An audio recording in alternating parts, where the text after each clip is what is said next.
What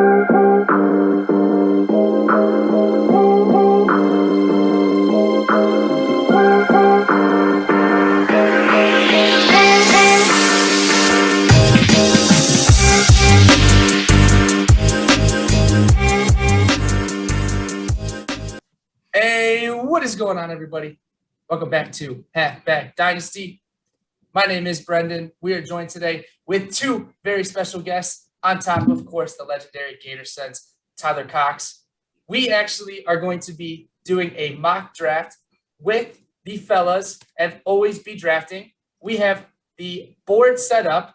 We've got Chris and Andy here live, ready to get wrecked in the mock draft. Fellas, how we doing? I'm not ready to get wrecked, I'll tell you that.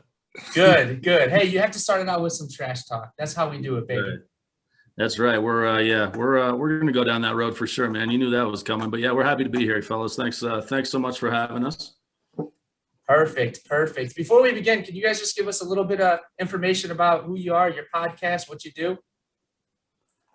For sure. So Chris and I have been friends, best friends, say for a good long time, all the way back to high school kind of thing, and we've had a sort of a half drunken ongoing conversation for all those years about this and that, this person versus that person, this idea versus that idea. What would win if this happened here? What would win if that happened there? We're also big fantasy football freaks.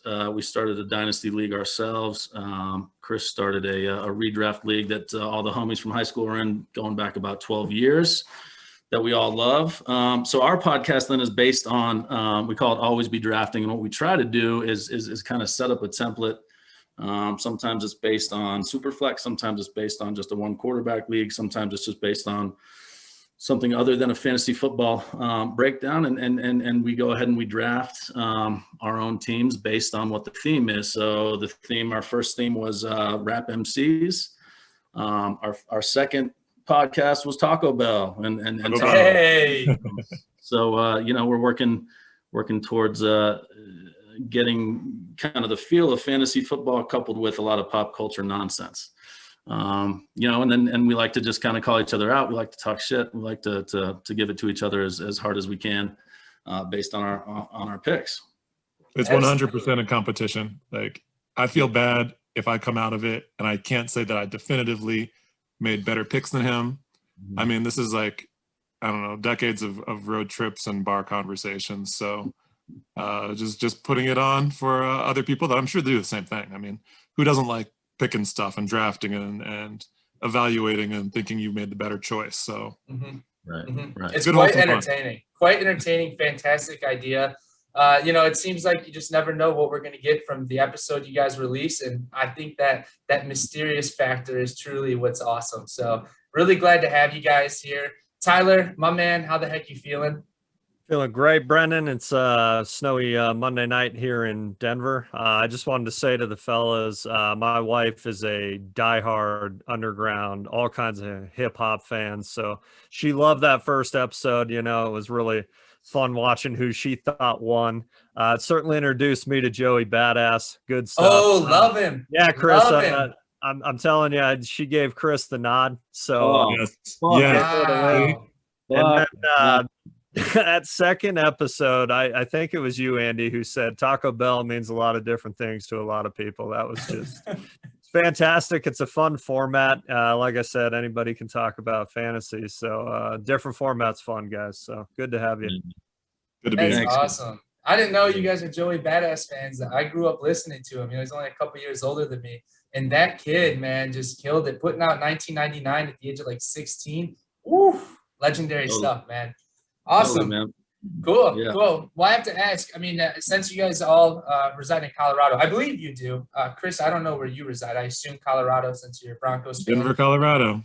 Yeah, so I have to imagine that you guys enjoy getting together on Sundays and just watching your team lose. Is that fun? Ooh. From a Bears fan? I'm not really sure I'm not sure how to take that shit. But like I said earlier before we started this, we're the real orange and blue, and we're happy with that.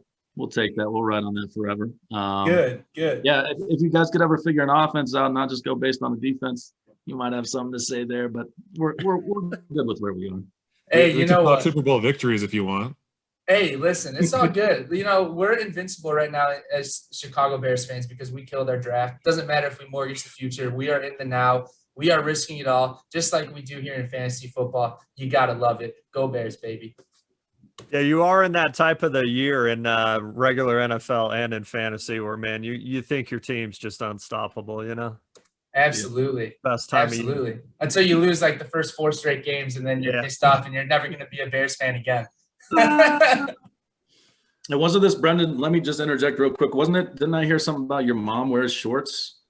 She's gonna wear Yeah. shorts every day until you guys win the title. Is that still ongoing? Is she still? Yeah. shorts? Yeah, they're killing her every winter, man. The winters are getting longer, colder. The Bears are getting worse, Wow. it seems. So she is not going to wear jeans, pants, any type Wow. of long leg wear until the Bears win a Super Bowl. So now she's just adapted and has decided that she needs to survive out in this type of environment, and there's no turning back. It's awesome, dude. That is Dedication. that's a real thing. Long Hey, she's a cold legend. Hey, she's actually gotten on the news multiple times in Chicago. And the people are like, dude, are you crazy? It's like -10 degrees. And she's like, tell the Bears to win. You got to help out your mom, man, big time. Hey, we're all rooting. We're all rooting. Cool. All right, fellas. So let me know if you can see this all okay. You know, I was trying to mess around during that introduction, make sure we got the layout all right.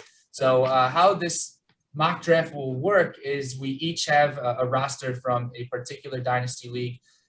Tyler, Andy, and myself are from a roster from one league, and then Chris apparently has a ballin' roster in another league, which I'm kind of excited to hear about. You always got to respect when somebody has a ballin' roster. So I'm super pumped to hear that. But we basically randomized the draft order. We will basically rotate every 4 picks. So you see Chris was selected to go first, and he already wanted to trade out of it. Oh, wait, was that you that wanted to trade, or was that Andy? Somebody I already could wanted trade to out. trade. I'm done Okay. straight out. Okay, there you go. It's always good to trade back. Always good to trade back.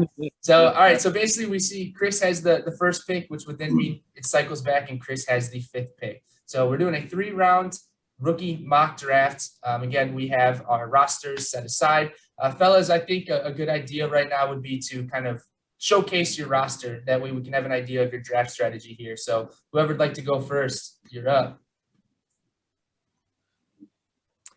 I guess I'll jump in. We're drafting obviously based on the format above, which might it's a little unfair to Chris just because his team isn't kind of built that way. But hey, if you got a ball and roster, I'm just going to highlight. Doesn't matter then. Yeah, I'm going to highlight my main pieces. Currently in the offseason, my starting lineup would be Mahomes, Aaron Jones, Calvin Ridley, Jonnu Smith, Chris Godwin, CeeDee Lamb or DJ Moore, Justin Jefferson.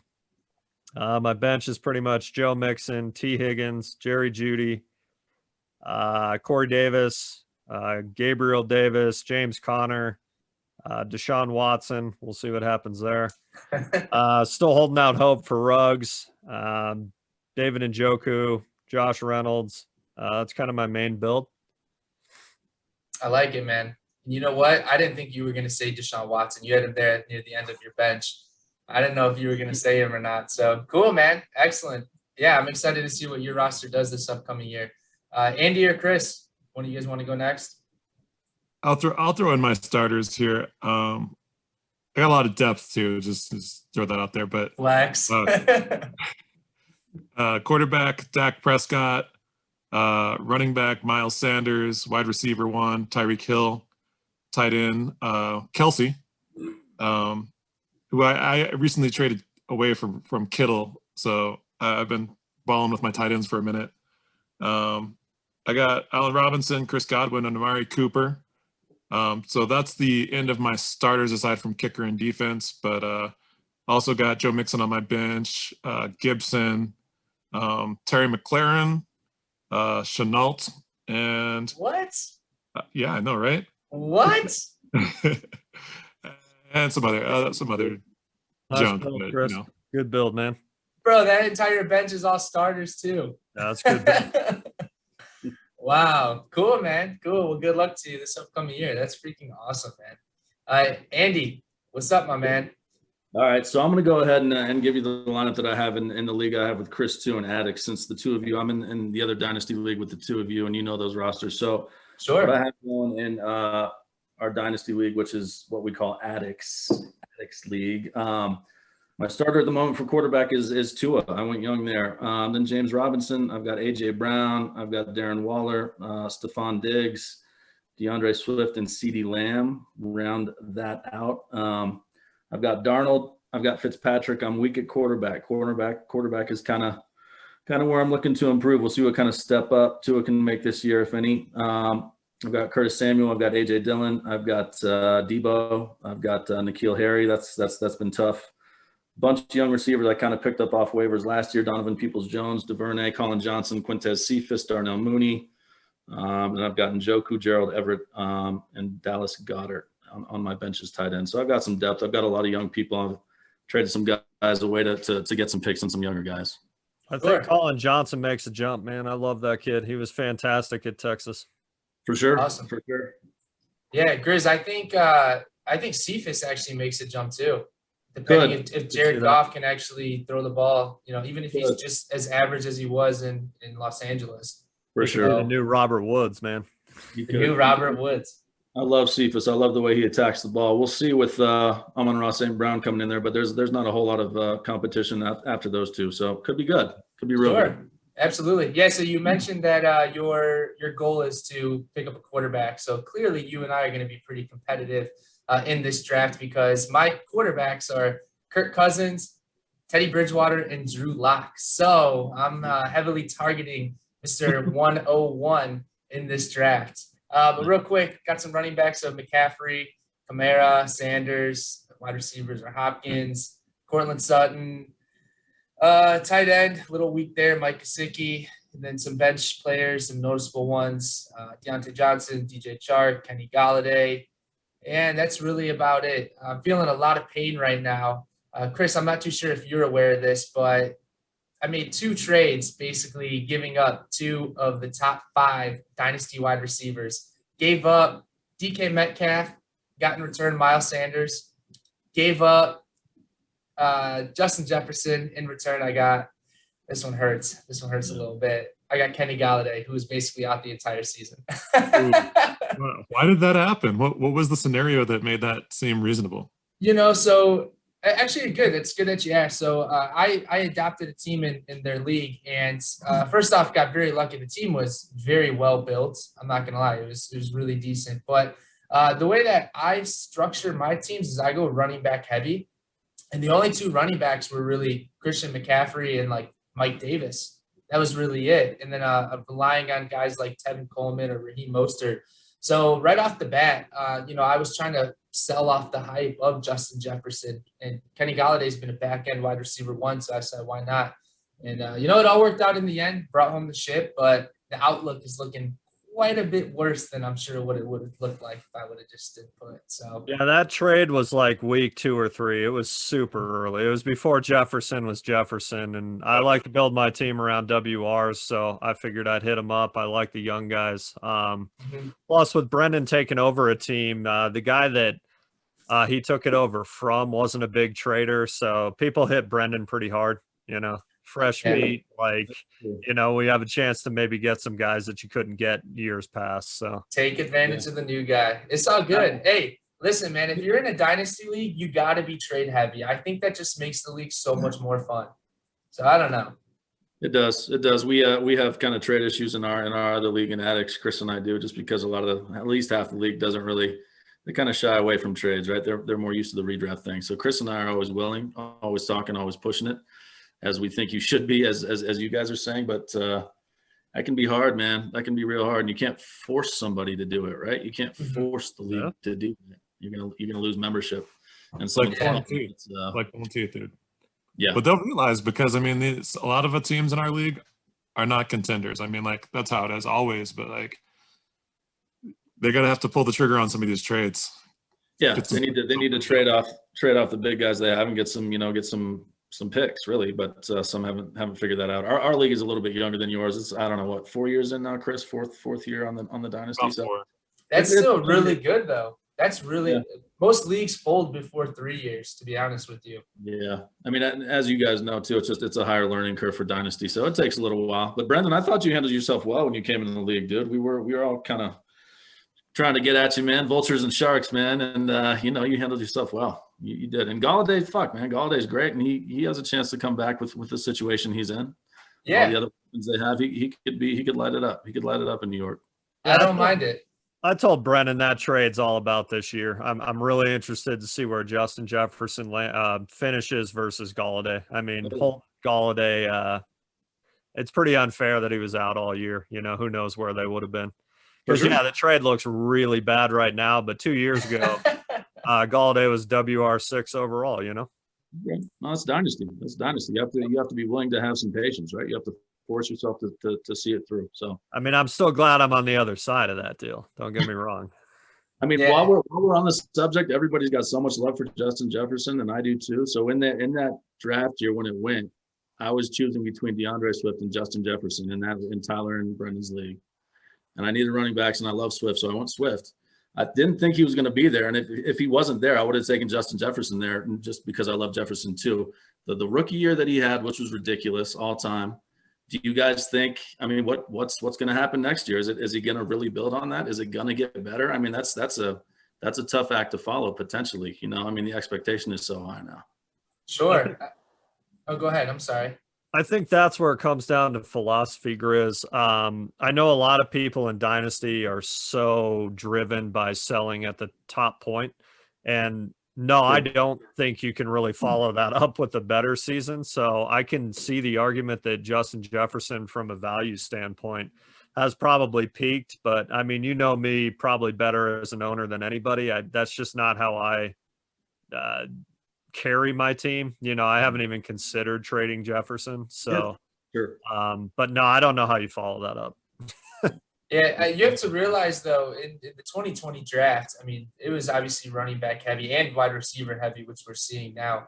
A ton of people actually had Jalen Reagor ranked really high up there, even ahead of Jefferson. So the people who took Jefferson ahead of Reagor made the right call. But I still think you possibly made the right call with Swift. I mean, there's really no way to know yet. And to me, with how scarce running backs can be, I'll honestly take a DeAndre Swift, assuming, the second year will be decent, top 15 finish. I would probably take him over Jefferson. But what I've learned in this league is it's all about the young wide receivers, which clearly I don't have anymore because I also traded Tyler DJ Moore. So whatever. It is what it is at this point. I got to follow up on that question for all you guys. I mean, I know it's college versus the NFL, but based on what Justin Jefferson showed, Chase was the alpha over him in college. What do you guys expect from Chase? I mean, to expect a better season, I think is pretty risky. But Chris, what do you think? What do you expect from Chase, man?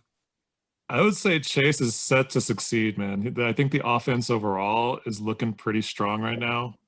Justin Jefferson was a surprise in a lot of ways because Minnesota was a little bit surprising to me. I have respect for Kirk Cousins, but if I was going to build a team, I'm going to get Burrow, So Jamar, he could only disappoint at this point, Right. I think that's probably going to be what a lot of people feel unless he surpasses Justin Jefferson. But if he just has a straight up decent rookie season, I think that's all you can expect.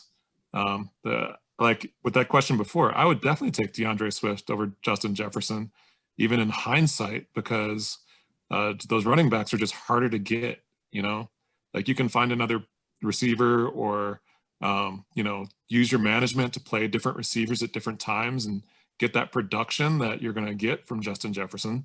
But those running backs are irreplaceable. Yeah. I love Jamar Chase. I absolutely love Jamar Chase. He's one of my favorite players in the class. I've been excited for him for a couple of years. I mean, that being said, that sophomore year he had where he just absolutely killed it with Burrow and LSU. I mean, that's hard to exceed. I mean, and the fact that he sat out, which I think was a really good call on his part, makes it even harder to judge what's going to happen going forward. But the fact that they spent, since he spent the number 5 pick on him and he's reunited with Burrow across from T. Higgins, I mean, I feel like he's going to do well. I feel like there's no reason why he shouldn't do well unless he's injured or something like that. But as Chris said, I'm not going to expect the moon on something like that first year. And then I think he can build on that going forward. We'll just hope that Joe Burrow doesn't get killed out there since they passed on, Sewell and any number of other people at 5. But I'd love to see Chase do well. Would love to see him do well and continue. Do you think that was a mistake, though? Sorry to cut you off, Tyler. I think it was a mistake to draft Jamar Chase at 5 overall. I really do. They should have went Penei Sewell. They should have protected Joe Burrow at all costs, no matter what. Yeah. So they obviously felt the disparity between Jamar Chase and the rest of the receivers in the group was a lot bigger than Penei Sewell and the rest of the linemen of that class too. That's why they obviously made the call. So they obviously see something that will ignite the offense even further. So they do, and hopefully that's the case. You also don't know how much Joe Burrow was in the ear of the front office, and maybe he was, asking them, not demanding, but asking of them that they get Jamar Chase if at all possible. I thought about that, and this is kind of what I took away from that. I was thinking about that, and that's what I thought originally, but I actually am starting to feel that the front office didn't talk to Burrow at all. Here's why. If the Green Bay Packers don't talk to a Hall of Fame quarterback about who they should draft, I don't think the Bengals would a rookie quarterback coming into his second year, unless they respect unless Cincy respects Joe Burrow a lot more than Green Bay respects Aaron Rodgers. So I don't know. I mean, I can guarantee you Joe Burrow would say, go get my boy Jamar Chase if they did talk to him. I bet you they would, no doubt. So kind of interesting.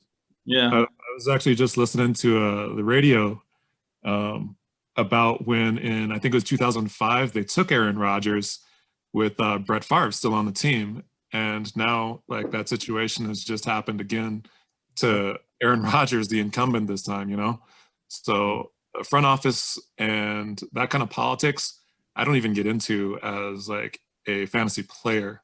I'm just like, okay, that's where you are, and I'm going to evaluate after that.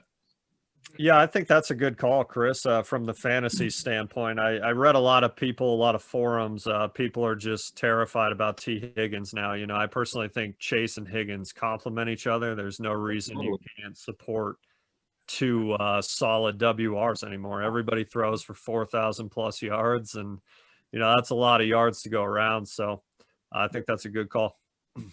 So not talking about politics and whatnot, saying it doesn't affect your idea of players. What do major rumors such as Aaron Rodgers going to Denver, does that affect how you view guys like Jerry Jeudy, or is it all just talk until it actually happens? Oh, he's going to have 2,500 yards, man. Hey, don't let Tyler speak on it. No, man, it's all just rumor until it happens. You can't build a fantasy team based on something like that. So I mean, but if talks are obviously happening, I've been trying to sell off Robert Tonyan in a tight end premium league just because 1, he had such a great year, but 2, I don't think he'll repeat it regardless. But 3, if Aaron Rodgers is out of Green Bay, I don't think Robert Tonyan is even a top 15 tight end option. So if you can capitalize on a high like that based on this idea, at least as a seller. So I don't know. It's interesting. I mean, let's take a quick vote. I'm kind of curious, obviously, because I don't talk to too many Denver fans, except when I'm talking to you guys. Let's take a vote. Do you think that Aaron Rodgers will be traded to the Broncos? June 1st or whenever. Honest thoughts. I'll say maybe not June 1st, maybe June 1st, 2022. But I think I don't know, man. I'm going to gamble on it. I see the value in all those guys. Cortland Sutton, Jerry Jeudy, Noah Fant. Stocks would go up, baby. It's going to go up, right? Mm-hmm. Even if we don't get him this year, people are going to bank on that next year. So, yeah, I vote, yeah, we're probably going to get Aaron Rodgers. I mean, once Tom Brady went to the Bucs and once Peyton Manning went to Denver the first time, the idea of, stacking your team with the hopes of getting a veteran, I think that's going to be something that, the copycat league copies, right? So, I feel like we're going to get Aaron. We're going to get him. Sure. I'm going to second that. I'm going to say yes too, but you got to take it with a huge grain of salt here, right? Because I just really don't want to see a long-term future with Drew Lock and Teddy Bridgewater. That would be bad. We got to do it. And Elway's still kind of pulling the strings as the GM, even though he's not. And that's been his, that was his template back in the day, right? That's kind of what saved his career as a GM, was to get Peyton Manning when nobody thought that could happen. Win a Super Bowl. You get another 5-6 year tenure as the guy calling the shots. So please let us get Aaron Rodgers and move on from some Drew Lock bullshit. So yeah, I think we will, but it's more hopeful than I think it is, practical. Sure. Tyler? I think we'll get him too. Peyton Manning changed everything. I remember the day that news broke. It was just like, seriously, we landed Peyton Manning. So yeah, I think anything's possible. There's obviously a big pull with Elway, and who doesn't want to live in Denver, man? Plus his soon-to-be wife's from Boulder. Come on, man, it's a done deal. Nice.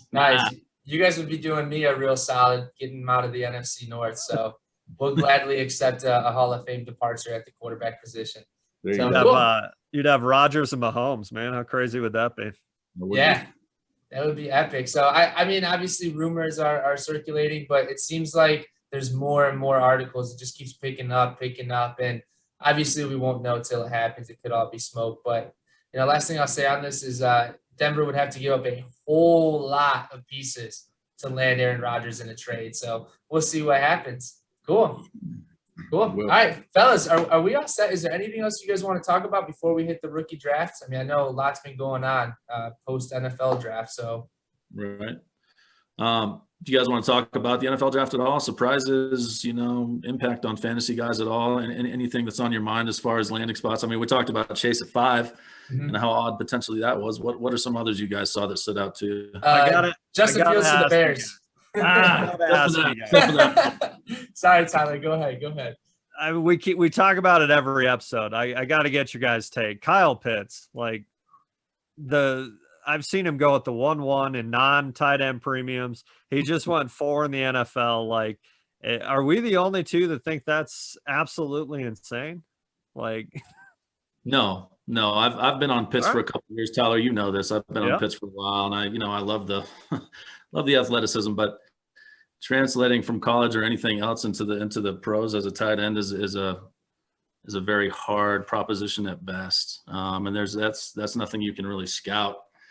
And in the last couple months, the smoke, so to speak, the hype picked up in a way that just is it was like, watching some of these pop stars when they make, why the fuck did that happen, right? Why did Katy Perry become such a big thing where I can't even watch a commercial without hearing this song whatever. Some people get chosen and it just works out for them. It all just kind of hits the way it hits and it works out. I feel like that's how it is with Kyle Pitts. Not to say that he is undeserving athletically, sure. But I feel like Atlanta got caught up in that hype as well as everybody else. I was expecting them to, I don't know, maybe take a Justin Fields there themselves. We all know that, ownership there loves Matty Ice, but if you're not winning the championship with that fool, it was proven when they should have anyway a couple of years ago. And then they didn't. So Pitts at 4 there, I didn't really make sense to me at all, but it made sense in the way that the hype had manufactured this run up until that point in the NFL draft. I wasn't surprised to see it, but I don't agree with it. Hey, real quick, I gotta say, I don't think I've ever heard somebody compare Kyle Pitts to Katy Perry. I love it. I freaking love it, man. Nice. Chris, what are your thoughts on him? I'm not surprised. I don't know how much front offices are swayed by a hype, but I don't know. We've talked to we said there's a lot of smoke, but I tend to believe where there's smoke, there's fire, like that. See what I did there? I mean, he's probably he's a monster, dude. I mean, I wouldn't not want him on my team.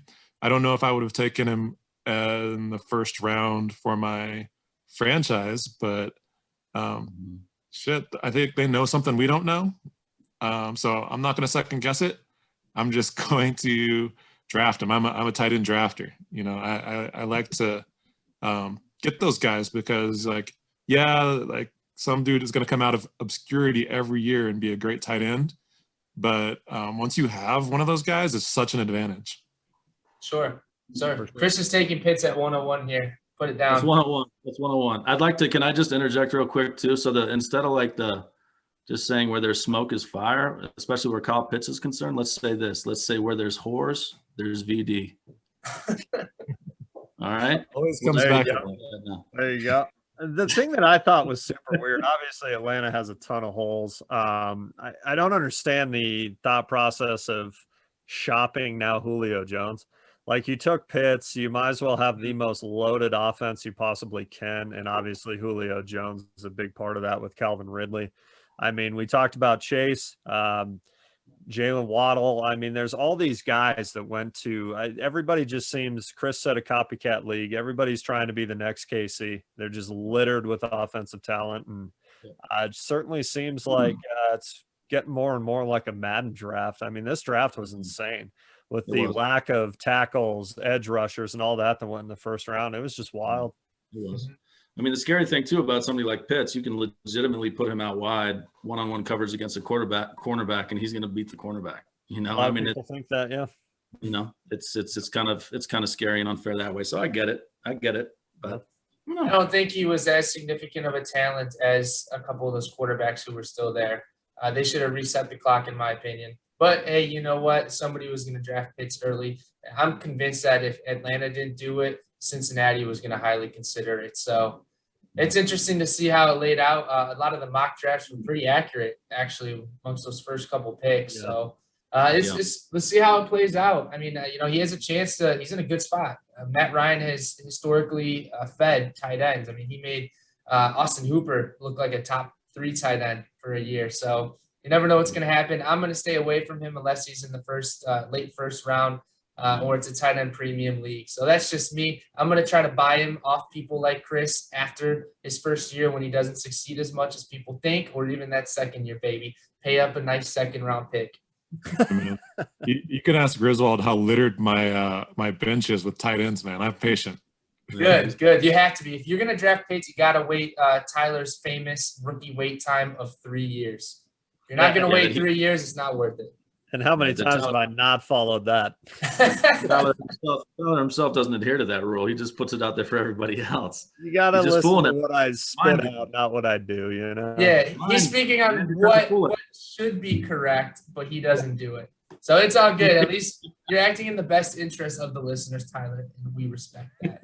So, yeah, honestly, moving on in the draft real quick, I was pleasantly unsurprised that the Patriots were able to draft their quarterback without moving up.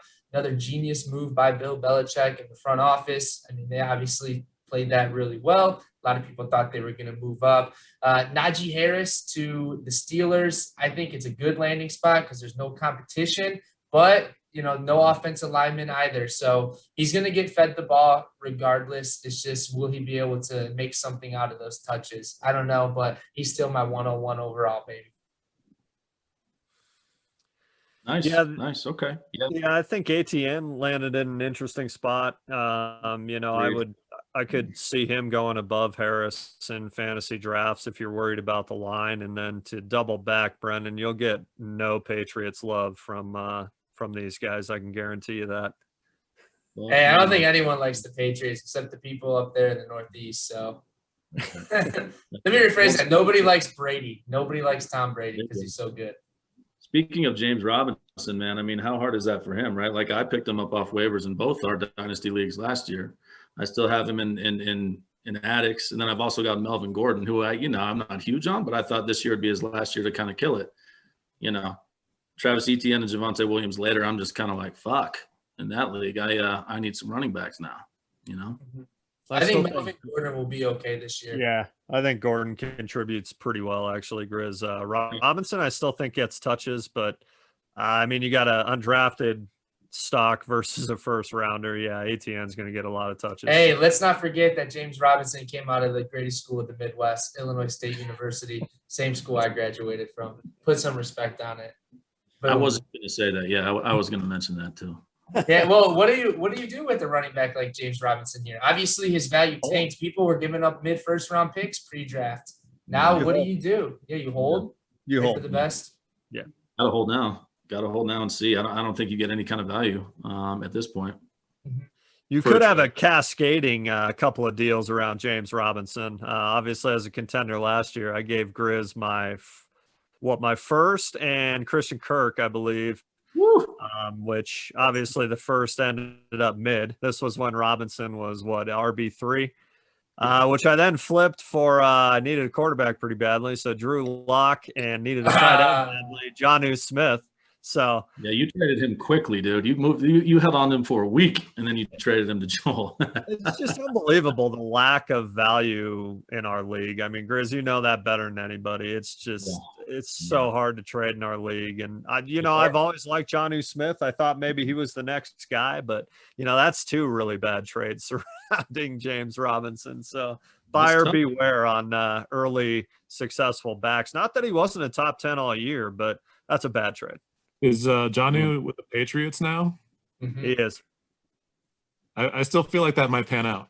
It might. I like it. I like it if Cam Newton's the quarterback because he can't throw the ball 10 yards downfield. So it's really good while they're developing Mac Jones. The Patriots will for sure develop Mac Jones well, and I think that gives Cam Newton a prove-it year. See if he'll get a job anywhere else. But I think he's kind of like a Ryan Fitzpatrick now. I think he's going to be bouncing around from team to team, just trying to stay on the field. So Could be. I mean, I see Mac Jones as like the next Matt Castle, right? I mean, talk about like mostly immobile, stand in the pocket quarterbacks. Yep. Obviously, the Patriots know better than anybody how to develop those. Tom Brady, the Matt Castle, now Mac Jones. I mean, I think that was like you said, a pretty genius move by Belichick, who I will give it to. Fuck New England and Brady, but Belichick, I give it to Belichick, man. Nice, dude. Nice. Cool, man. All right, yeah. So if you guys are all set, I mean, I know there were some later round picks. I know a couple wide receivers went, but if you guys are all set, I'm ready to hop in. If you guys are to this mock draft, let's do it. Do it, man. The only thing that surprised me late was how far St. Brown fell. I thought he'd be a second round wideout. Yep. Yeah, I think like his brother helped him out much there. We know who Tyler's reaching for. Yep. Yeah, there you go. Let's talk a little bit more, Tyler. I'll be reaching all night. Spill some more of those secrets. Show me some tells. All right. So what I'm thinking is I don't think we'll need a clock, but if it starts getting out of hand, I'm proposing we maybe keep it to 60 seconds if needed. I am excited to kind of find out your guys' secrets and your draft trends. I'm a little upset that you're going to find out mine. So it's going to be quite interesting. Obviously, we're going to be drafting based on the rosters that we just presented before that draft recap. So rankings don't necessarily matter here because you want to draft either best player available or you want to draft to fill out your roster appropriately. So like we said earlier, we cycle every 4 picks. So Chris, for example, has pick 1, then he'll pick again, pick 5. We'll type in the draft picks live and just go from there. Any questions, fellas? Are we all set? All set. Good to go. All right, Chris, you're officially on the clock. With the first pick. Nice.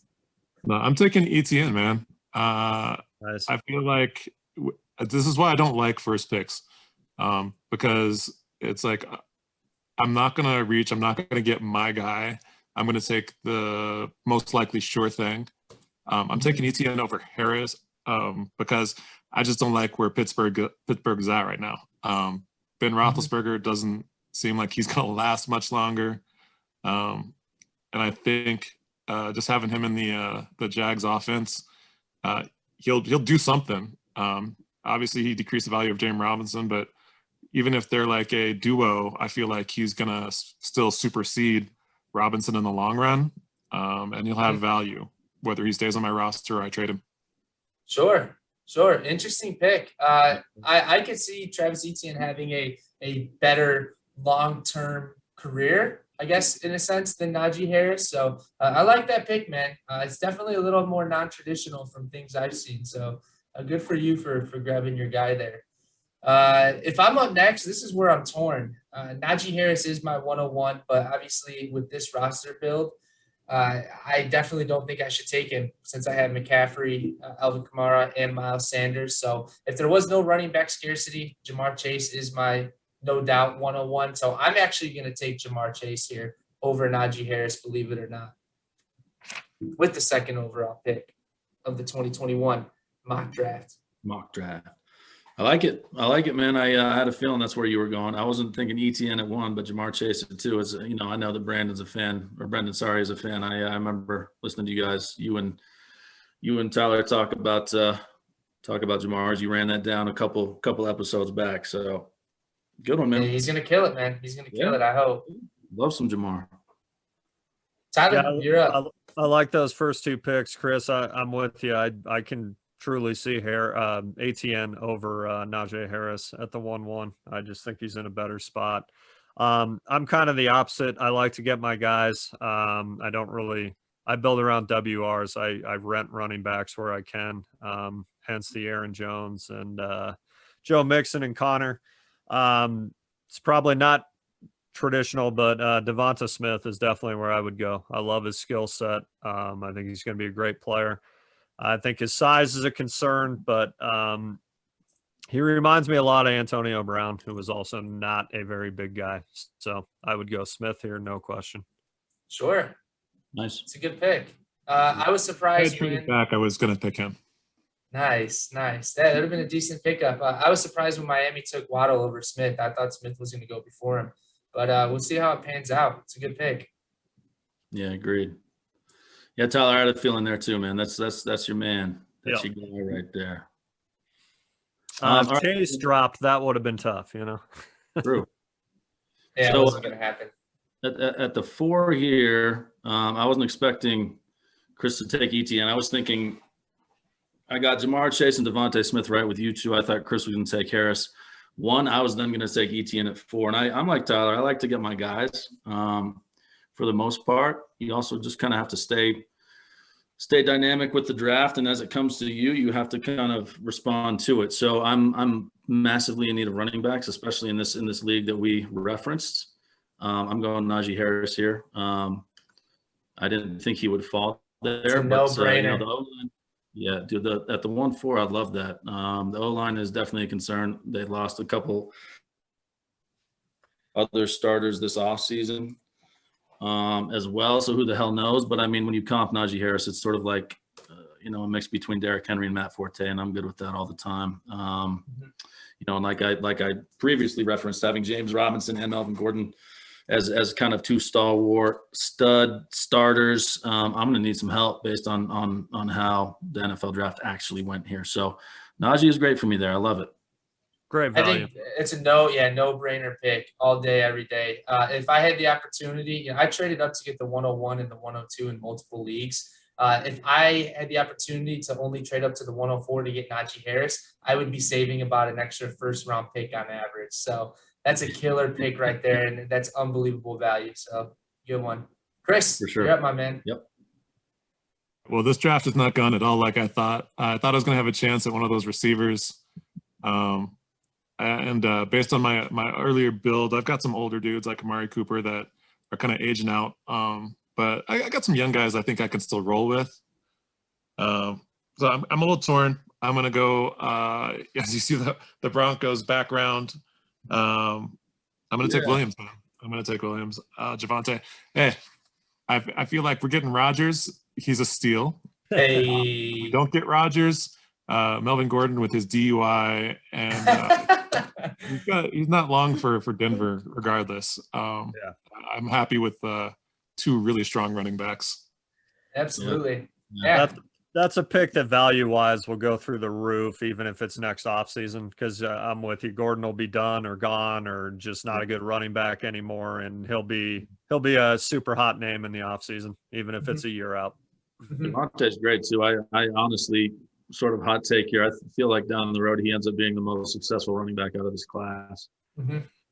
He's a very traditional style running back. He'll run up the middle, read the blocks, and a little different than what you have all these, shifty pass catching backs that the NFL breeds now. So I think he's going to be good. He came into college as a linebacker. He was a linebacker, so that's how he runs, man. I mean, he looks for the contact. He's like old Walter Payton that way. I mean, it's dope. It's good to watch. North and South, baby. Yeah. Cool. Awesome. Well, I'm not going to lie. I was hoping that Javonte fell to me at pick 6. So throwing a little curveball for me. This is where it gets difficult. So my thought process here is clearly, Grizz, I know you're looking for a quarterback here, and I think taking Trevor Lawrence at the 108 is probably about where he would go. So just to give you a little bit of some insight of what I'm thinking is, do I grab Jalen Waddle here and expand my wide receiver corps, or do I shore up my quarterback problem? And knowing that you need a quarterback too, I don't think I'm going to risk it. I'm actually going to take Trevor Lawrence a whole lot earlier than I thought I would, and I'm going to pick him at the 106. Goes against my philosophy, but got to do it. Sometimes strategy comes into play, man. I mean, it's good to look at the rest of the rest of the league mates and know what they're doing. That gives you a decided advantage if you can, consistently see what they're going to do and call it ahead of time. Mm-hmm. And plus, everybody hoards their quarterback. So I've tried to give up the 112 for a couple, and it's not happening. Overpaid to move up from the 112 to the 110 in the actual draft. So if Lawrence doesn't fall to me there, I'm going to feel pretty burned. Not going to lie. Oh, well, though. You got to risk it for the biscuit, baby. That's it. It's a nice biscuit. There you go. Tyler, my man. This is the first time ever in a 1 QB league. I truly have no issue whatsoever drafting Lawrence in the middle of the first. If your quarterback touchdowns are worth 6 passing, I don't see a problem with that at all. Our man Grizz drafted in our league the earliest QB in a draft, rookie. He took Kyler Murray at the 112, and that pick is paid through and through. So I don't see any issue with that. I know that's unpopular opinion on a lot of forums and things like that, but if your QB touchdowns are worth 6, they're a total difference maker. So I think you all know where I'm going. Jalen Waddle would be my pick here very easily. And Tyler, you got your guy. Not to spoil the fun here, but man, I don't know if I'm on an island here, but God, the depth in this class is atrocious. Really not good. I agree. Yeah, I agree. And I got to tell you, if this was a real draft, I would have probably considered taking Jalen Waddle and hold him hostage, make you overpay. Give me like Chris Godwin and Aaron Jones for that pick. But I'm focused on my team today. There you go. No, it's once you get past that first tier of guys, the first 6 or 7, it definitely it drops off pretty remarkably. I mean, it is depthful, but it drops off talent wise. All right, so Trevor Lawrence was taken from me. I do need quarterbacks. I'm not going to do that just yet because I feel like I know how the rest of these picks are going to go in between. Kyle Pitts is my guy. I'm going to take him right here. We were talking about him. I talked a lot of shit about him, but I'm going to take him here anyway. Chris was looking for him at the 1-9, so fuck it. Generational talent. Yeah, generational talent. I've got some great tight ends on my roster as it is now. I've got Waller starting. I've got Goddard on the bench. But we also have 3 flexes in this league as well as the league that I have with Tyler. And so, I can flex out Kyle Pitts all day if it comes to that. Plus, and I love doing this in dynasty drafts, get your guys, but also get the guys that have the most value that you could see down the road for trades. If I don't want to hold on to him and I see a huge amount of trade value in him this year or next year and I can get a ton more than he is worth, I'd love having that guy on my roster so I can trade him for something else. That's perfectly fine with me. Sure. I think that's great value for him. I'd be willing to toss a late first for Kyle Pitts. I mean, as much as I think paying an early first is a mistake, the late first move is not bad. It's worth the gamble in a shallow class like this. For sure. I would have taken Pitts. You snaked me on that one. Hey. Almost like we know each other or something. It's crazy. I'm kind of one of those, like, I'm going to take a second-year wide receiver that's proven himself more than risk it on one of these rookies. But I'm going to snake Griswold back just because I want to. I'm going to take Justin Fields. Wow, I like it. Nice. It's a little bit early, but I know that's the quarterback Griswold wants, so this is kind of a revenge pick. But also, like, I think he should have been like the first or second quarterback off. I mean, he's an athlete. How many times do you get an athlete like that? I mean, I'm taking Fields here. I was shocked Denver didn't take Fields in the draft when he fell. I really was. As were we. I was not happy. Yeah, I was honestly shocked. Like, I don't understand why getting Fields prohibited getting Rogers. I mean, yeah, it does. Develop Fields for a couple of minutes while we're winning with Rogers. Agreed. And then we have, a quarterback for 20 years instead of like 3. Agreed. For sure. Maybe that they were well aware of trade negotiations with Green Bay though prior, and they felt, if Rodgers has 5 more years left, it's a little bit too early to draft a quarterback. I mean, drafting Jordan Love was obviously a huge mistake because his rookie contract was going to be up before Aaron Rodgers retires, and he's going to be due a lot of money. So who knows? Who knows what kind of talking was going on during the draft? I'm sure every owner was calling every owner. So I'm sure Yeah. it gets pretty hectic around that time. But yeah, I was very stoked when Denver did not pick a quarterback because I actually traded 2 third-round picks for Teddy Bridgewater in a super flex league the day before. So I'm hanging on by a thread. I love it. I love it. Nice. All man. right. So here we go. This is where I kind of feel that second tier of wide receivers kind of kicks in. I would value Rashad Bateman a lot higher, but I think he got stuck with a pretty poor landing spot unless the Ravens really figure out the offense, which I think they want Lamar to start throwing a little bit more so he doesn't get absolutely killed on rushing. They gave him a few weapons. So I really do like Rashad Bateman here. I also do like Rondale Moore. I thought he came in and tested really well, a lot better than a lot of these other receivers, to be honest, in correlation to what we originally thought. I just don't like that he's kind of in a crowded wide receiver core. So I'm actually going to stick with my personal rankings here. That's what you see on the board. And I'm going to draft Rashad Bateman at the 110 here. Yeah, it's nice. It's nice. Not the best landing spot potentially, but his talent could definitely supersede that,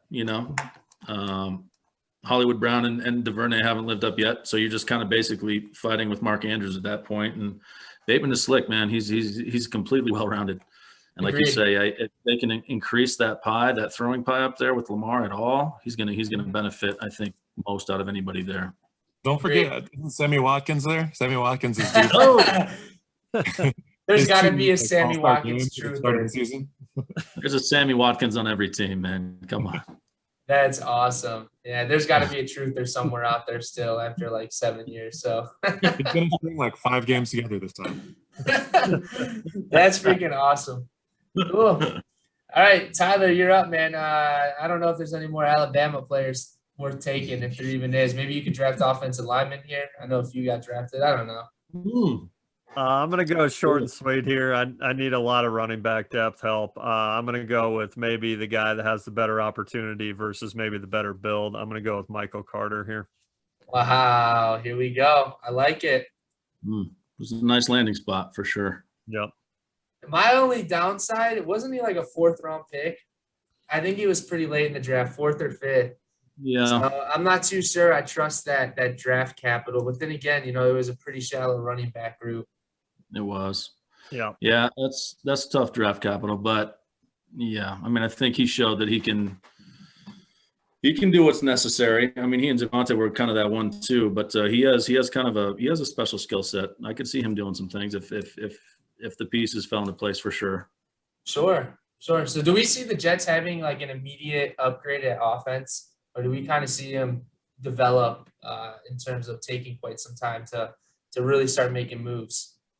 I feel like it's maybe 2 years just because Zach Wilson is so young, just because Elijah Moore is so young, just because Michael Carter wasn't the RB1 in college. I feel like if they all gel together, yeah, they could be dynamic moving forward. But this year, it's sort of hard to see other than, a game or two here or there, in my opinion.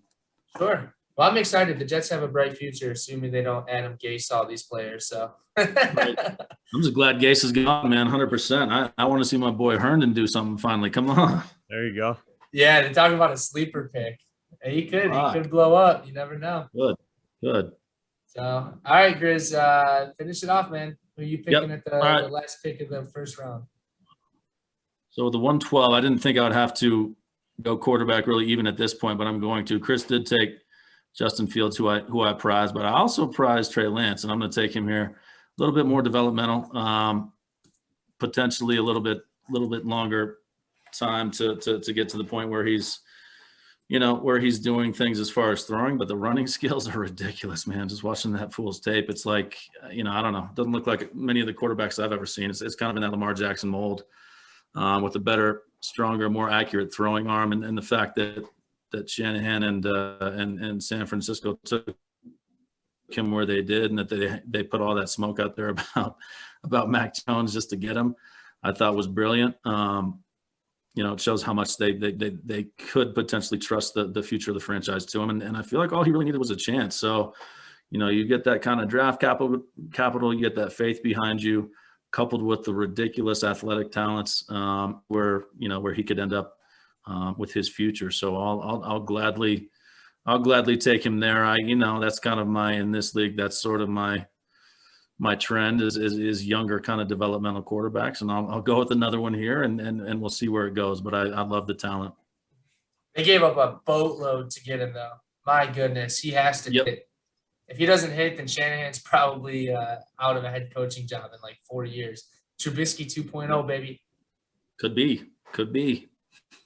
So cool. I like it. A lot of people are even suggesting they take Trey Lance over Trevor Lawrence in Superflex. I don't like that take, but clearly people are paying up based on the upside, and it appears that Trey Lance has that upside. So his ceiling is pretty high, and we'll see what happens. Could be the next big QB. Yep. So cool. Sure. All right. Well, there you have it. The first round, honestly, a little more of a shocking first round than I anticipated. That was a little more non-traditional than what I'm used to. I'm used to running back heavy, first, second, and third round pick, or third pick overall. But clearly, one thing that I can appreciate is people were willing to grab their guy with the pick they had. So anybody else see any surprises, or is this kind of how you feel the real drafts would go in your leagues? After we talked about it, I can't believe Pitts went at 8? Mm-hmm. I thought he would make it maybe to me at least at 9, but I thought I'd be reaching for him. I thought he could probably be a second round first pick also. Wow. That would be a steal at that point. That would have been nice.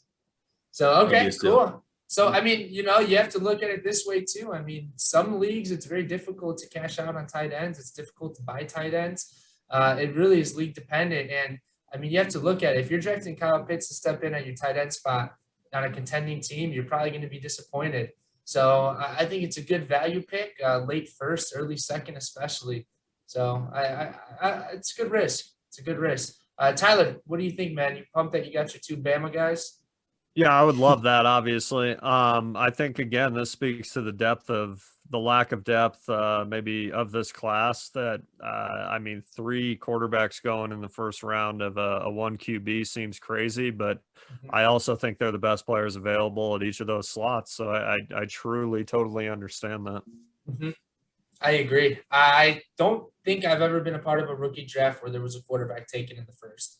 Maybe similar situation to Kyler Murray being drafted at the end of the first round, but it's different when there's not as many top-tier running backs and wide receivers like we saw in 2020, which I think we all need to know 2020 is going to be one of the best rookie drafts of the decade. That was truly unbelievable how well some of those players developed. But, yeah, I think that's definitely non-traditional, and I'm excited to see if your boy will land Trevor Lawrence in the real thing at the 110, baby. It's no surprise. It's out there official, so hopefully someone snipes him. Yep. You made that move up too. I think it's all for you in that league, man. Unless Crystal at the 1-8, unless she does something with it, that's yours. I think it's yours. Hey, you know what? I'm rolling Justin Fields if I don't get Lawrence. I don't care. I'll get my best quarterback. So dope. Nice. All right, well there you have it. Yeah, the first round's officially over. Chris, you are now up with the 201. With the 201, looking at my current build, and like I said, my wide receivers are aging out a little bit. I'm looking between 2 dudes. I'm looking between Rondale Moore and Terrace Marshall.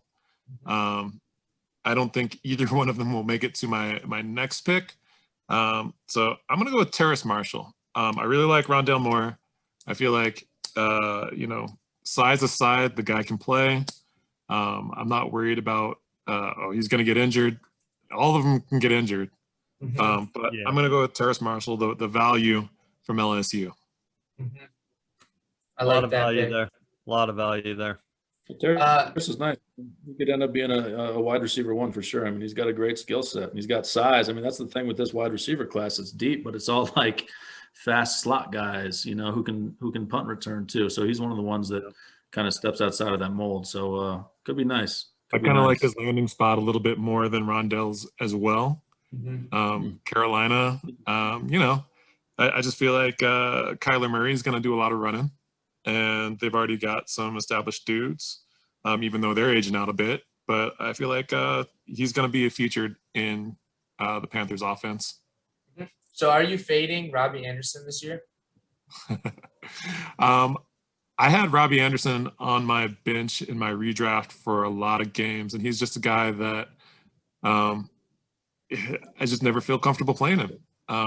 He can either hit big or do nothing, which is the case with a lot of receivers. But I feel like he's a guy that's going to move around. And I feel like Terrace, he's going to establish himself.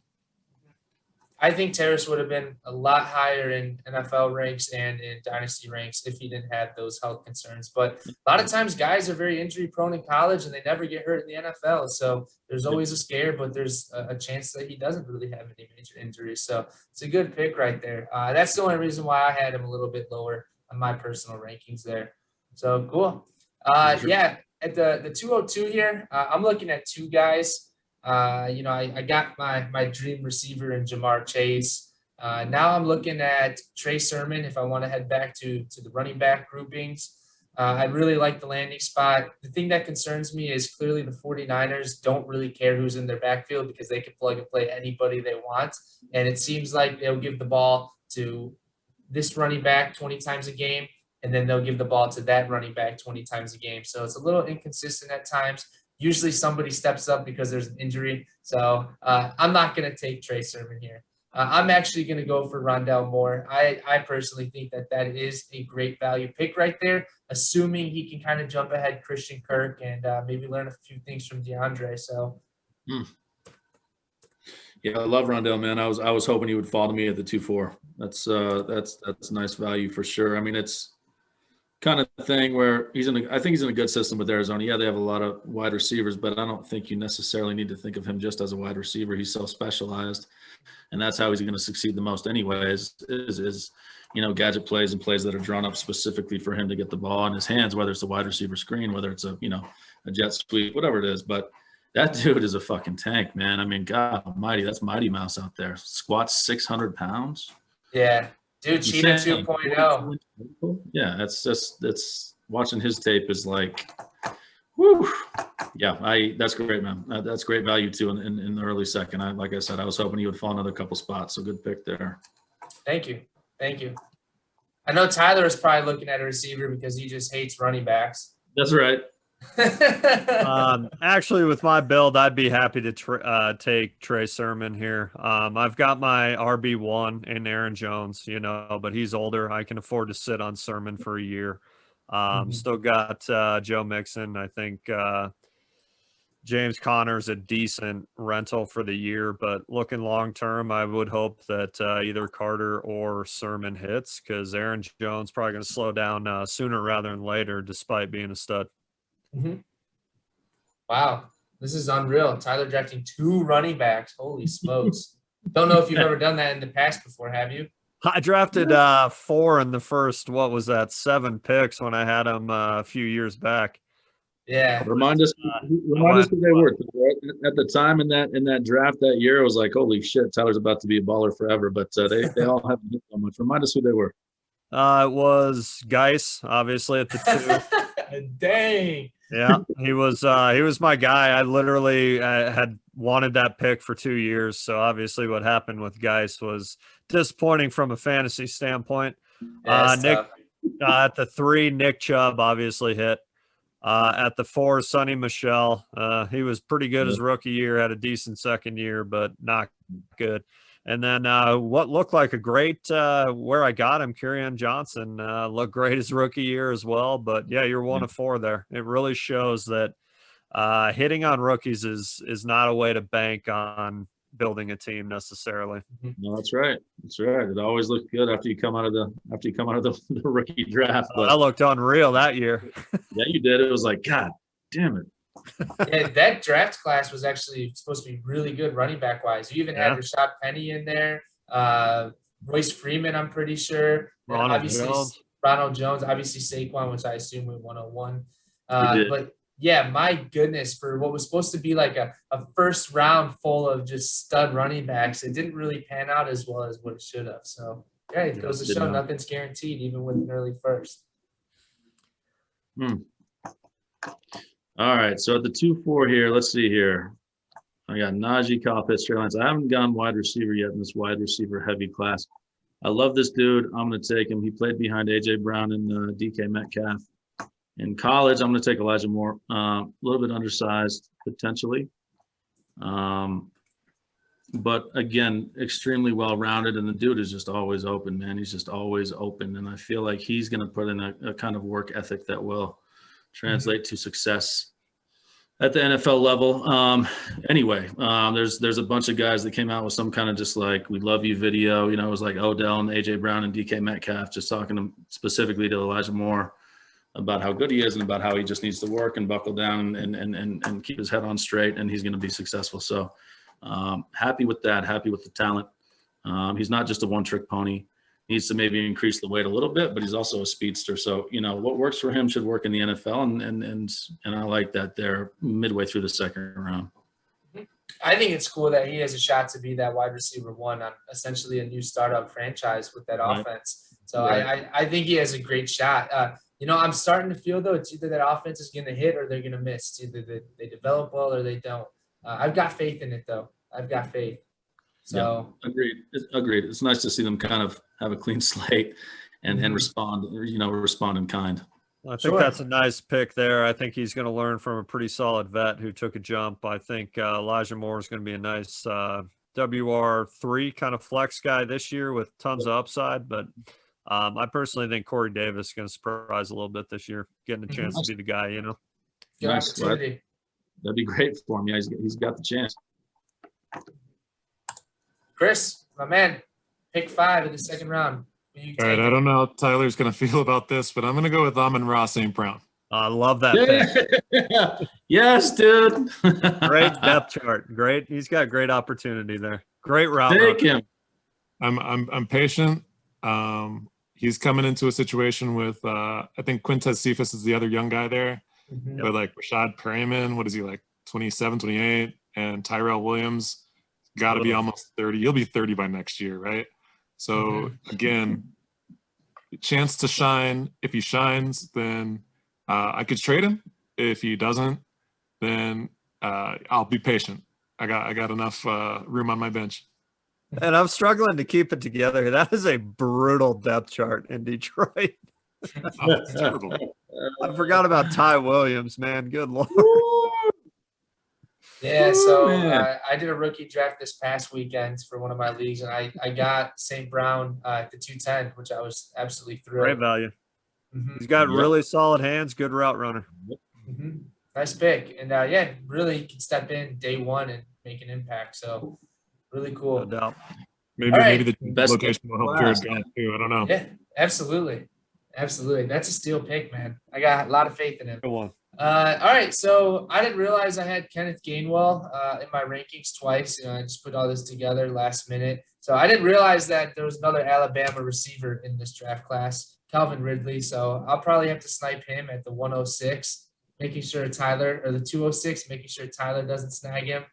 So Tyler, unless you want to trade me your entire roster for Calvin Ridley, I'm going to have to take him right here. Calvin Ridley? What's you thinking? You want to make a trade? I don't think Calvin Ridley's available, Brendan. Oh, I forgot. You already got him. I forgot. I would be hitting you up for the trade, and it would take my entire roster, wouldn't it? Wouldn't it?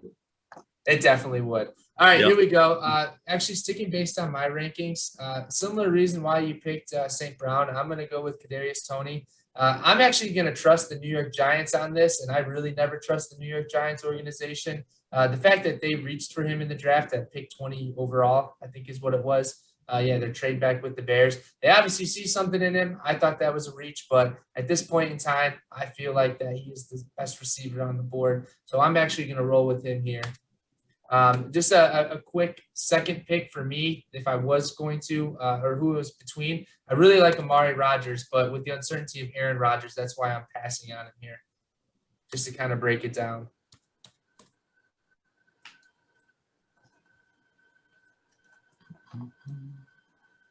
All right, Tyler, you're up, man. Yeah, Brendan, I was looking at the same thing. Due to Rodgers' uncertainty, I'm actually going to pass on Rodgers as well. I was super high on Tylan Wallace coming in. Don't like his landing spot, but love the skill set, so I'll take Wallace here. That's brutal, man. That's so brutal. I like Tylan Wallace a lot too, but how can you get two good receivers in such terrible landing spots? Yeah, that's rough. I agree. I love Talon Wallace. Before the draft, he was somebody I was scouting for like early second round. Man, I love watching Talon Wallace play, but that's a rough landing spot. Yeah, that's brutal. I don't know why so many teams faded him. Word must have gotten out about something. I don't know. He went abnormally far, or normally late. Cool. All right. You're up, Andy. What you got right here for us at the 108 or 208? My goodness. I'm gonna go ahead with some more nice value here, at least potentially, and in quarterback need with this team as I am. I'm gonna go ahead and take Zach Wilson here. Nice. This is the time to rack up quarterbacks, man. They'll never be any cheaper if they hit. That's right. That's exactly right. That's a baby face kid right there, boy. Watching him at the draft, I was like, how old is this dude, man? Is he even like legally allowed to stand up there by himself? And then his mom's up there like straightening his tie. I was like, oh shit. Takes me back about 100 years, but obviously ridiculous arm talent, can make all the throws, decently mobile. The whole like Patrick Mahomes comp shit that you hear out there a lot of the time now is ridiculous, and just let's stop with that. But I like that again, that it's it's a clean slate up there, and hopefully they're moving on from the whole Gase thing, and they're going to build around him a little bit, and they already have with other picks in this draft. So I'm confident with that he'll be at least decent to good for a couple years, and I like that value. Yep. And he's probably very morally correct, since he went to BYU. So it's probably a real good guy. Right. No off-field issues guaranteed. Of course not. They don't allow those kind of things. He looks so clean cut in his pictures, man. I just can't trust that. There's some deep down going on with that, man. Oh, that's awesome. Cool. All right, Chris, what do you got for us at the 209? Oh man. I have to make a depth move. I'm thinking about my roster. If I was picking based on my roster, I have both Miles Sanders and Joe Mixon, and both of them have gone down at inopportune times, to say the least. So I'm going to go with Kenny Gainwell. I just had to quick check to make sure he hasn't been taken. Has he been taken? No, you sniped him. That's who I was about to pick right there. Kenny Gainwell. I love Miles Sanders, but I think the NFL is more and more into the two-headed attack. I think he's going to be a nice little compliment, and I think he'll have a role early on. Agreed. Yeah, that's a great pick. And with Miles Sanders, look at Boston Scott. He saw some pretty good work in Boston Scott. I'm hoping the Boston moves on. Yeah, I'm pretty sure he was drafted by maybe the Saints, and then he got cut, made it to the practice squad, then got picked up a few times. It just goes to show you that if a running back gets the shot, they'll play for a few weeks. And if Sanders goes down, they're going to need somebody they can trust back there. So that is a fantastic pick. I think he's talented enough to carve out a couple passing downs, which is unfortunate for me to say, as I'm a big Miles Sanders fan as well. But very capable pass catching back. I was reading, actually, I'm pretty sure Miles Sanders had like a 52% catch rate, which is really bad for a running back, surprisingly, for Miles Sanders. So I think he could have immediate work right off the bat. So good pick, man. Good pick. Nice. Coming in at the 110, I was going to take Kenny Gainwell there. Obviously, you see my rankings here. I'm actually going to go against it and try to protect myself, get some insurance for Christian McCaffrey. And I'm actually going to grab Chuba Hubbard here just in case. Need to make sure that we lock up a cuff. I really liked him. I actually think him going back to school hurt his value in his draft stock. But then again, if he would have designated for the 2020 draft, where would he have gone? There was 5-6 great running backs. So I'm happy to take him here in the late second, just as insurance. Yep. Tyler, you're up. Yeah, that's exactly where I was going to go, Brennan, just because, CMC's, he gets 5,000 touches a year. He's going to slow down sooner rather than later, in my opinion. There's some interesting running backs out here based on landing spot, maybe not the best backs. There's a couple guys I'm looking at here. I love Jamar Jefferson, but I don't know if he translates. He's too slow. So I'm actually going to gamble on straight landing spot and go Javion Hawkins here. Wow. Yeah. I like that pick. Does anyone have the spelling? Is that correct? That should be right. Yeah. Javian. Perfect. Yep. Cool. Hey, man, decent pick. I mean, you're getting your guy at this point. Since the class isn't that deep, I mean, at this point, it's pick based on who you think has a shot, obviously. Cool. I like it. He's got like Mike Davis in front of him, right? Yeah, I was gonna say it can't really be Mike Davis again. It is, can it? bro. Mike Davis actually produced pretty well for Carolina, man. I bet you they roll with him, or they bring in Le'Veon Bell. He's almost. He's God, almost it'd be better if they brought in Bell. Yeah. Hey, Talk they're about gonna the terrible depth chart in Detroit for wideouts. Good Lord, that'd be an awful depth chart for running backs. It already is an awful depth chart. I mean, dude, you got to look at it this way. Mike Davis was like a top 10 running back while Hey, he played McCaffrey well. was out. He played well. Could be a system thing, you know? Yeah, could be. Yeah. Mike Davis, RB1. Put some respect on it. Right. Yeah. You guys are being very kind. Yeah, it could be a system thing. All right. I don't really need tight ends in this league, and I already took Kyle Pitts, but man, I don't know. I'm just going to go value wise here. I'm going to take Freiermuth here, value wise, and somebody I can move on. Baby Gronk. You could also put Baby Gronk in there if you wanted to. Has all the skills. There you go, baby, baby algorithm. He's got all the skills. He's a great blocker. He's the kind of player that the Steelers would covet. Excuse me, and that's kind of why they took him. I feel like plays opposite Ebron. With Roethlisberger still there, I feel like it's developmental as all tight ends are, but a couple years and we'll see where we're at with that. I feel like if Kyle Pitts wasn't around this year, Freiermuth would get a lot more hype and he'd be a lot higher on people's draft boards. So I'll happily take him into the round 2 there. Sure. Seeing based on that pick and knowing how Chris constructs his roster, I'd be hitting him up via text right now and offering him probably the 3-3 and the 3-7 to move up to the 3-1, or the 3-3 and a future second to move up to the 3-1. So Totally. Hey, that's not a bad play, man. For sure. Consolidate and get the picks that will help you this year. See, 'cause I got a guy in mind that I rolled the dice on by picking Hawkins, and I'd be pissed if I lost him at this point. So For sure. Well, and I just snaked Chris twice. I took Kyle Pitts in the first round, and I just took Freiermuth right before he was going to take him in the third. So it's like Chris and I share a brain. So sometimes that's good for him, and sometimes it's really fucking bad. And that was one of those times. that's why I worry. I know this pick that's coming. I wasn't going to take Freiermuth there, but I thought he would go way later. Chris is definitely you're a gamesman, man. He knows he knows my mind, but I was hoping maybe round 3 at pick 5 Freiermuth, but I still am stuck on wide receivers, but I don't love any that are still available. I think Eskridge is interesting because I love Seattle and Russ Wilson, and I feel like even though he's a little older, he could probably make a little splash. I don't know, he might have some value. But I'm going to actually go – let me make sure that he's not been picked. I'm going to go with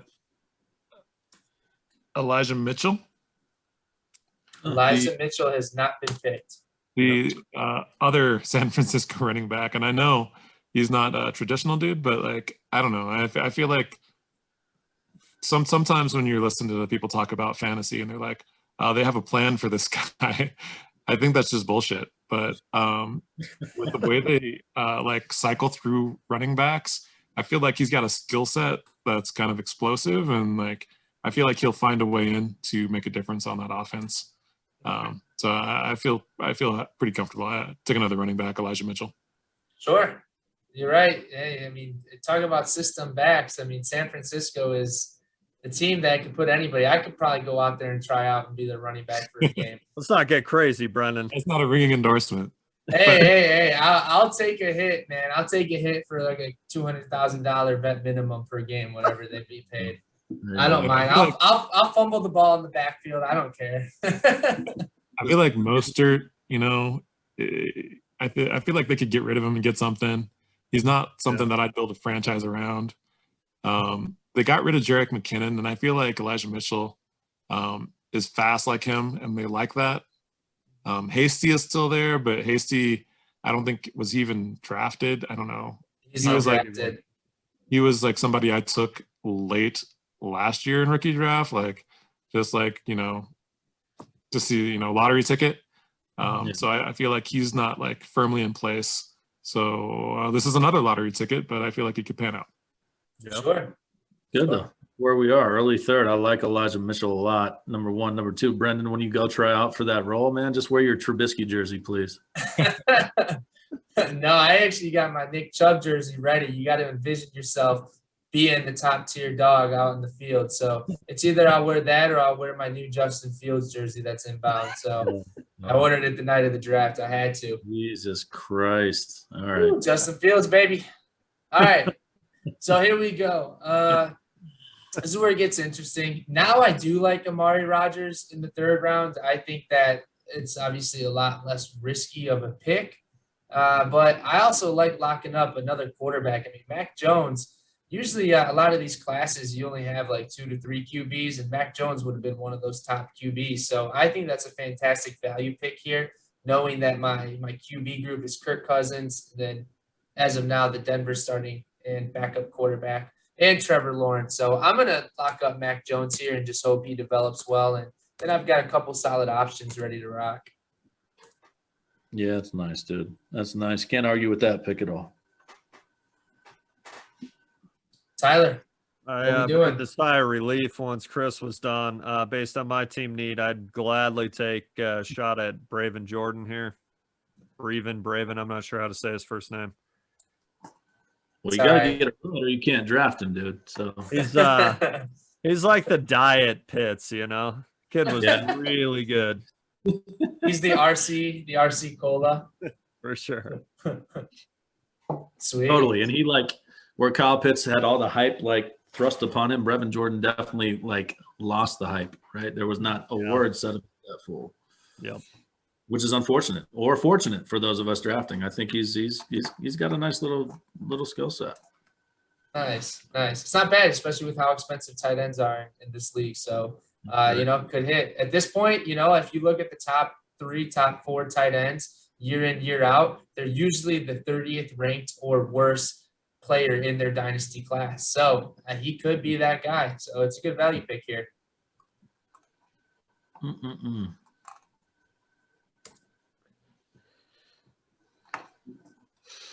All you, Andy. What are you going to do? Hunter Long? Thanks. Ooh. Let's go over the third tight end or third quarterback. No, I'm going to go ahead De'Ami Brown here. Let's go ahead De'Ami Brown. At this point in the draft, I'm fine with that. Love the skill set. Honestly, he's like a Will Fuller comp. Let's be honest about it. Hopefully he doesn't drop the ball as much as Will Fuller does. Hopefully he doesn't have the hamstring issues as Will Fuller does. And I think he could produce. Fun to watch his tape, fun to watch him do his thing. If he figures it out at the next level, I feel like he could be a decently solid upper tier kind of wide receiver too. Happy with that here at mid third round. It's good value at this point. Right, and going to Washington too. I mean, he's going to be the 3 behind McLaurin and Samuel. That's just fine for a rookie. Yeah. Hey, I mean, with Fitzpatrick under the gun, I mean, he could be seeing 500 yards a game, which somebody's got to catch the 500. That's right. Yeah, the old 70-yard face mask throw to De'Ami Brown. Touchdown. I love it, man. I love it. Nice. All right, Chris, you're up. Cycling back. What do we got, man? I'm in a tough spot here. My heart says Hunter Long, but I don't love him. I might want to dig deeper in the tight end lottery tickets here. I am gonna take Chris Evans. I know I'm running back heavy, but I've got Joe Mixon, and again, Giovanni Bernard's not there anymore, and I know they want to not just have Joe Mixon solo, so I'm gonna take Chris Evans. Sure. Tough your guy at this point. Did you draft Captain America, bro? I did. Was say, great spot for Captain America there. Whoa. Does it come with a shield? Gets to bring the shield. Does it come with the suit? Cool, man. I mean, I'd pay a 3rd-round pick to lock up the handcuff with any of my running backs, to be honest with you. So it's definitely right on par with the value. So it's a good pick right there, man. And Mixon's probably guaranteed to miss like 2 games, as much as we all hate to see it. Whoa, Brendan. So, Let's calm down, hey, man. I'm just talking about historical data, Tyler. I mean, listen. Is this the last year that you've put faith in him? If he does not produce, is it throw Mixon to the curb or what? I mean, it's been 2 years, 3 years, so it's tough, man. I'm going to say it for the 4th year. This is his off season. He's going to be a beast. He was hurt last year. I mean, the year before he was what, RB 8 or 9. He's just like Robinson. Even if he's terrible this year, you hold him because you're not going to get anything for him. Mm-hmm. Sure. Yeah, he's yours now. He's basically yours after this year if he doesn't produce. Well, we might trade him for Ayuk, so we'll revisit that. Who's we? You and I. Oh. Yeah. About that. That'd be a pretty fair trade, actually, like as value stands right now. It would. In my opinion. I think that's a pretty fair deal. We almost did it last year, but kind of both held. All through the cracks. Yeah, we just both said, well. Yeah. Cool. Yeah. All right. I think at this point, I can't pass up on Amari Rogers, even with the risk that Aaron Rodgers isn't there. To me, the value seems too good. If Rodgers is still the quarterback in Green Bay, it's going to pay pretty heavy to have the wide receiver 2 on that offense. So I'll definitely risk it right there for Amari Rogers. I like it. Yep.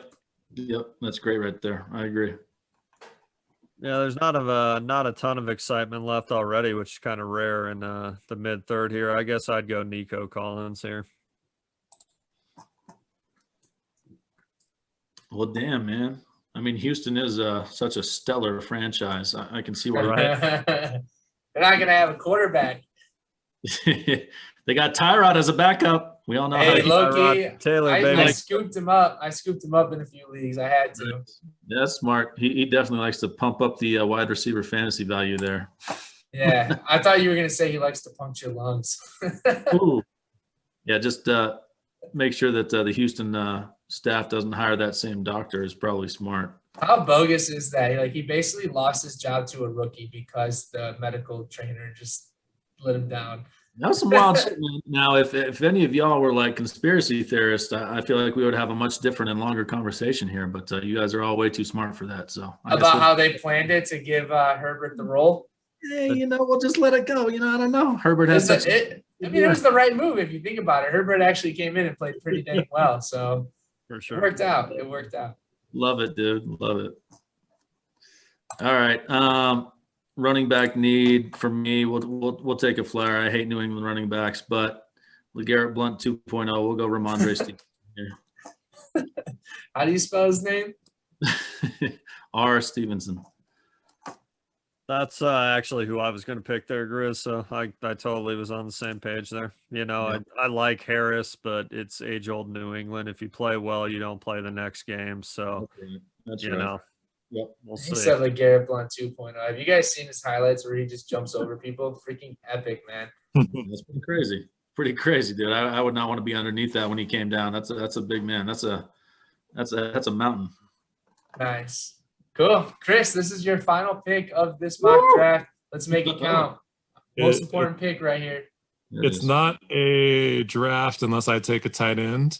I'm gonna dig deep here and go with Yeboah. I'm not even sure how to say his name. Is it this? Yeah, boy. Yeah, boy. I like that. I like that he can play it. Now I'm really more confident with this. How do you spell his name? Hold on a sec here. He's so deep on the list. It's Yeboah. Kenny. You killed Kenny. You killed Kenny. He's on the talent-bereft New York Jets. So if ever there was a time that someone could step up and have a role, Herndon's ahead of him. And then Herndon is a yearly disappointment. So I'm going with Yeboah. I've heard the name. It's a cool football name. That's just a cool name, period, man. Yeah, that's a pretty sick name, not gonna lie. Cool, man. All right. Well, what an epic last pick for you. My thoughts here is, do I go for supposedly the backup on the Lions, or do I go for the backup for the Bears? I'm going to actually pick a Bears player here, Khalil Herbert. I don't like his draft capital. Obviously, it was like a 5th round, but you know what? He probably is going to come in as the immediate number 2, assuming Damian Williams. Who do they have? Do they have Damian Williams?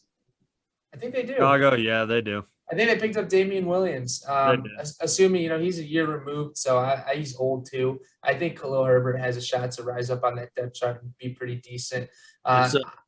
It's Jamal Williams, y'all. Jamal? No way. Yeah. They got Jamal. They have Jamal Williams? Yeah. No way. I think it's Damian Williams. On Detroit, is that who we're talking about? Gotcha. Okay, yeah, Detroit. I was thinking, like, wait a minute, how did I miss that they have Jamal Williams? That's actually kind of sick. He's not a bad. What were we talking? I'm sorry, we're not talking about Detroit. Yeah, we were talking about Detroit for a second. We were talking about Detroit for a second. My bad. Also, with Tariq Cohen too. I mean, brutal with what just happened with his brother. I don't know if you guys heard, but he just passed away unexpectedly. And that's tough to bounce back from, and on top of an injury. I mean, no disrespect to Tariq Cohen, but I really don't see him coming back and being that effective. It's either that or he's going to have the best season he's ever had. So, but anyways, I like Khalil Herbert at this point. It's just a flyer running back for a team that I obviously like watching. So nice. Tyler, you're up, my man. Chris hinted at him earlier. I mean, I really like Jamar Jefferson here, but again, he's slow. I don't think he translates. I'd go with Eskridge here. There you go. I was hoping someone took him. Yeah, I think at this point it's a nice pick. And I mean, Jefferson was my sleeper running back this year, like deep sleeper, but going to Detroit, that's not a great landing spot. And again, his numbers at his pro day were not good. Yeah. He was picking up some steam on DLF, by the way, Jamar Jefferson. So could be a sleeper. Yeah, absolutely. Grizz, all right, man. The Mr. Irrelevant here for our little mock. I'm gonna go ahead and I can't leave him off. He's too small to forget. Let's put it that way. I'm gonna go with Tutu Atwell here. There you go. I think he's worth the 3rd round pick. Yeah. Great name. I don't always trust what the Rams do, and I definitely don't trust what Sean McVay does, but he has some sort of offensive genius, and they tend to put it together. And that dude is dynamic, dude. He's electric. So we'll see if he can make it.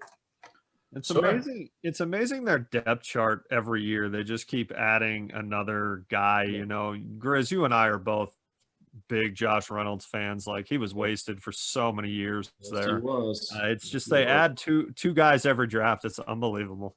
They do. Yeah, I wish Reynolds had gone somewhere else from the start, and it would be a completely different conversation as far as his career is concerned. But yeah. So I feel good landing spot in free agency, though. He's sliding into that Corey Davis role. So yep, for sure.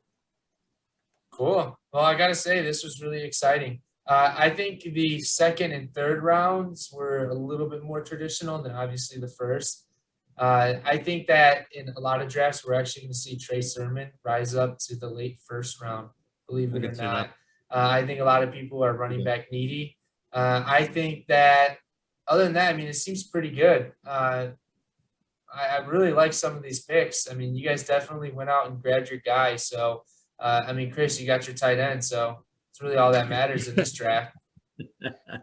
Hey, if that hits, I'm going to look like a genius.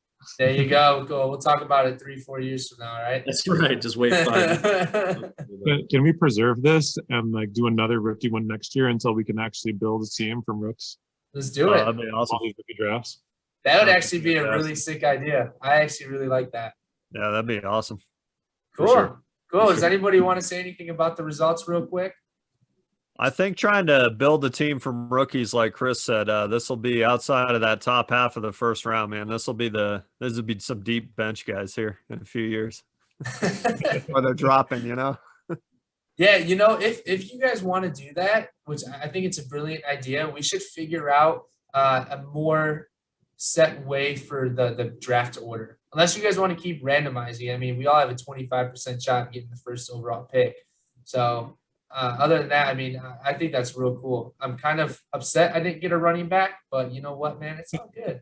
It's all You could good. literally, we could go back through at the end of the year and literally add up each team's draft fantasy points and do it in reverse order. If you had the worst draft, you're the number one pick, and I like it'd be that. real easy to do it mathematically. So I like that. That's a lot. awesome. Let's do that. Yeah, let's do Cool. that. That's very fair. And Brendan, like you said about not getting a running back, I'd trade you Najee for Jamar Chase right now, brother.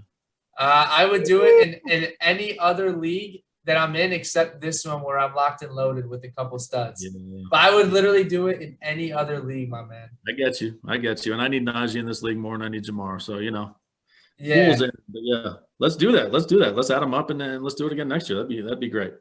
Cool. absolutely. Fantastic. Well, yeah, we'll save the document. And fellas, this was really fun. We really can't thank you enough for joining us tonight. I think that there needs to be definitely more collaborations in the future. I think it's cool that you guys are all Broncos fans because you can all chill again on Sundays and watch them suck. But you're gonna have a great moment coming up with Aaron Rodgers, so it's gonna be something that you can share with your kids. Pass it down that you got two super Hall of Famer quarterbacks, which proves don't draft quarterbacks in the draft. Wait until they're pissed off at their franchise and snag them on the trade block. I love it, man. I love it. Yeah, the neck injury and Andrew Luck turned out to be an amazing thing for Denver sports. They really did. I'm surprised they didn't offer him, a salary themselves. Well, I guess if he ever returned, he'd be under contract with the Colts. For sure. Hey, cool. Awesome, fellas. Anybody want to say anything before we sign off here tonight? Yeah, I just want to say thank you guys for having us on as guests. We can't wait to host you as a guest on ABD, a little Always Be Drafting. We'll see how your strategies hold up when we're picking from pop culture figures. I vote for horror figures since I know that Tyler has a clear interest in old school VHS horror movies. He'd wreck all of us, man. Yes, he will. He will, dude. He absolutely will. Hey, he might seem like he's got it sewed up, but in those kind of drafts, you never know where people are coming from. Mm-hmm. Yeah, I think the horror draft would be fantastic. I'd be looking at Rhonda from Rhonda's Gym Killer Workout. I'd be looking at her early. So yeah, fellas, I think that's fantastic. Like I said at the beginning, your guys' format super fun. I listened to your first episode at work, and it was just like I pretty much checked out from work, and it's like this is fantastic. So. Nice. I listened to it that night too with my wife because, like I said, she's huge into hip hop. So I listened to your first episode twice in one day. It was freaking awesome. So good stuff, guys. Awesome. Appreciate it. Awesome. Yeah, we're grateful to be here, guys. It's something we were looking forward to potentially doing. You guys started this a year ago ish, and very proud of you for doing it. Love the analysis. You guys have only grown with it. Tyler's always been great with it. Brendan, you're obviously holding your own, man, and I really appreciate watching you guys do what you do. So thanks a lot for having us on. Absolutely. Yeah, we'll be sure to link your guys' podcast so all of our listeners can go check it out. Fellas, thank you so much. Go Bears. We'll talk soon. I'm excited for some more rookie drafts coming up. Thank you, everybody. Just remember, you're in this for life.